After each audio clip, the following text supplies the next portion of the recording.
What if I told you you were only human today because your ancestors ate meat? Think about this for a second. Your brain, the thing that lets you read this, dream big dreams, and solve problems, is 3 times bigger than the brains of our early ancestors from 2 million years ago. How did that happen? It didn't happen because they ate more fruits and vegetables. It happened because they started eating meat. That one change, adding meat to their diet, gave their bodies the high-quality fuel their growing brains desperately needed. Here's the shocking fact most people don't know. The human brain is an extremely expensive organ. Even though it makes up only 2% of your body weight, it uses up to 20 to 25% of all the energy you consume every single day.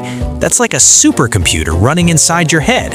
And just like a supercomputer needs high-voltage electricity, your brain needs high-quality nutrients, the kind that meat provides in abundance.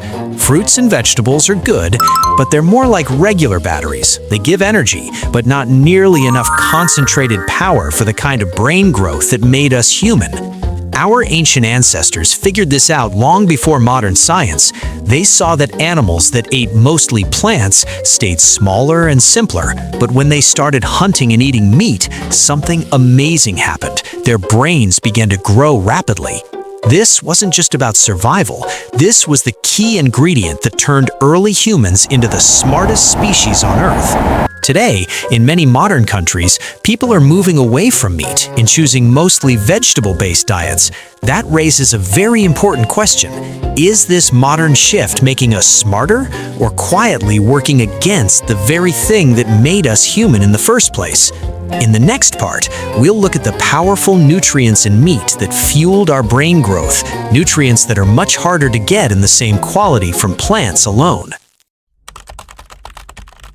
So if meat was so important for our big brain, what exactly does it give us that plants alone struggle to match? Let's keep it very simple. Your brain is like a very hungry supercomputer. Every single day, it needs special high-quality fuel to work at its best. Meat provides 3 powerful nutrients that are extremely important for brain health, and they are much easier to get from meat than from plants. First, vitamin B12. This vitamin is almost impossible to get in good amounts from plants. Your brain needs B12 to make healthy nerve cells and to keep your thinking sharp. Without enough B12, people often feel tired, foggy, and have trouble remembering things. Second, creatine. Meat is one of the richest natural sources of creatine. Your brain uses creatine as a quick energy booster, especially when you're trying to focus, solve problems, or learn something new. People who eat meat usually have higher creatine levels in their brain. Third, omega-3 fats, especially DHA. These are the building blocks of your brain cells. They help your brain cells talk to each other faster and more clearly. While some plants have omega-3, the type found in meat and fish is much easier for your body to use directly. Here's the interesting part. 100 grams of meat can give your body more concentrated nutrition for your brain than almost a kilogram of many vegetables and fruits combined. That's why when our ancestors started eating more meat, their guts became smaller because they didn't need to digest huge amounts of plants anymore, and their brains became larger. Nature made a clever trade-off: smaller stomach, bigger brain. Now, many modern people are choosing diets with very little or no meat. They believe it's healthier or better for the planet. But this raises a big question. If meat gave our ancestors the fuel to grow such powerful brains, in the next part, we'll discover one of the most important discoveries in human history: how learning to cook meat with fire completely changed our evolution. So, our ancestors started eating more meat and their brains began to grow. But something even bigger happened next. They discovered fire. When early humans learned to cook meat over fire, everything changed. Before fire, eating raw meat was hard work. Their bodies had to spend a lot of energy just to chew and digest it. But once they started cooking the meat, something magical happened.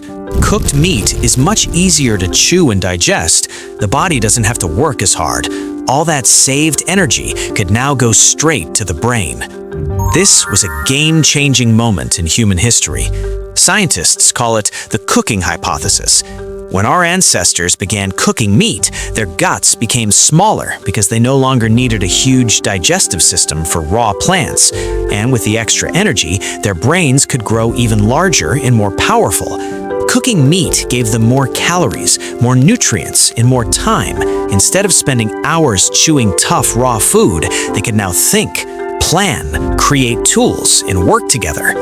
Here's how powerful this change was. 100 grams of cooked meat gives your body far more usable nutrition than 100 grams of raw meat or a large pile of vegetables.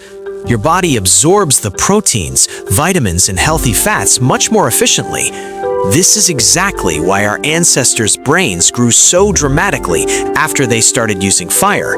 Their smaller stomachs and bigger brains gave them a massive advantage over other animals. They could hunt better, they could think better, they could survive in harsher environments. This brings us to a very important question for today.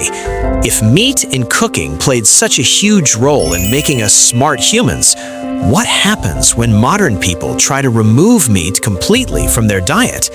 In the final part, we'll look at the big picture, whether we are truly designed to eat meat, and what this means for our health and intelligence in the modern world.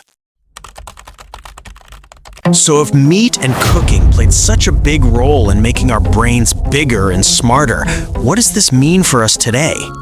Here's the big picture. Humans are biologically designed to eat meat. Our ancestors ate meat for millions of years, and that diet helped create the large, powerful brain that makes us human. Our bodies are still built for it. The most important truth is this: meat is one of the most nutrient-dense foods on Earth. In just 100 grams of meat, you get high-quality protein, vitamin B12, creatine, omega-3 fats, iron, and many other nutrients that your brain and body need. To get the same nutrition from plants, you would have to eat a very large amount of vegetables and carefully combine different foods. And even then, some nutrients like B12 and creatine are much harder for your body to absorb from plants. This is why when modern people completely remove meat from their diet, they often need supplements to stay healthy. Our ancestors didn't need supplements, they just ate meat. Does this mean everyone must eat meat every day? Not necessarily, but it does mean that meat was and still is an important part of the human diet. Our bodies evolved with meat as a key fuel for our expensive brain. When we move too far away from that natural design, we have to be very careful to replace those nutrients properly. The modern trend of removing meat completely may work for some people with careful planning, but for many others, it can lead to low energy, brain fog, and weaker thinking ability over time. The final lesson is simple and powerful. Humans are not designed to be strict vegetarians. We're designed to be smart omnivores, eating both plants and meat. Meat helped make us who we are today. So the next time someone tells you that meat is bad for you, remember this story. Your big, beautiful brain exists today because your ancestors ate meat. If you enjoyed this journey from ancient fires to modern dinner plates, hit the like button, subscribe, and turn on the bell so we can keep uncovering more simple secrets about how we became who we are. Thank you for watching all 4 parts.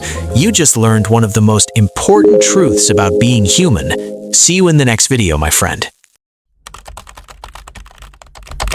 Alexandria is ashes, but the ink is in our veins. From the clockwork stars on a rusted bronze plate, are we the